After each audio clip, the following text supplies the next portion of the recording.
Now the three remaining candidates for the prize are Euromaidan, Dr. Mukwege and Lena Yunus. So those three names will now go to the Conference of Presidents of the European Parliament, who will make a decision on the 16th of October.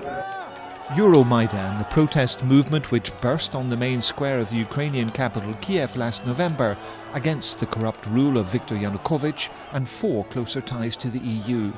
It's led by charismatic journalists and musicians. Images from Independence Square, the Russian seizure of Crimea and the Russian-backed rebel uprising in eastern Ukraine have dominated the news ever since. People are prepared to die under the European flags. They achieved something which was unbelievable a year ago. They pushed the politicians to stop the bloodshed.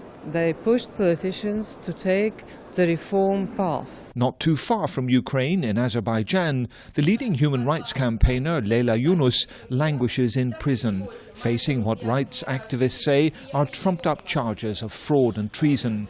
Her husband too, along with up to 50 other human rights defenders, journalists and opposition activists. She was subject to harassment, she was subject to persecution for a number of years, but she's been actually incarcerated since July, and that clearly is in keeping with the spirit of the Sakharov Prize itself, in that this should help the individual and give example to the wider discussion within the domestic Azerbaijan situation. Last but by no means least, Dr. Denis Mukwege, a gynecologist from the Democratic Republic of Congo and hero to around 30,000 women who have benefited from his surgery after being gang raped.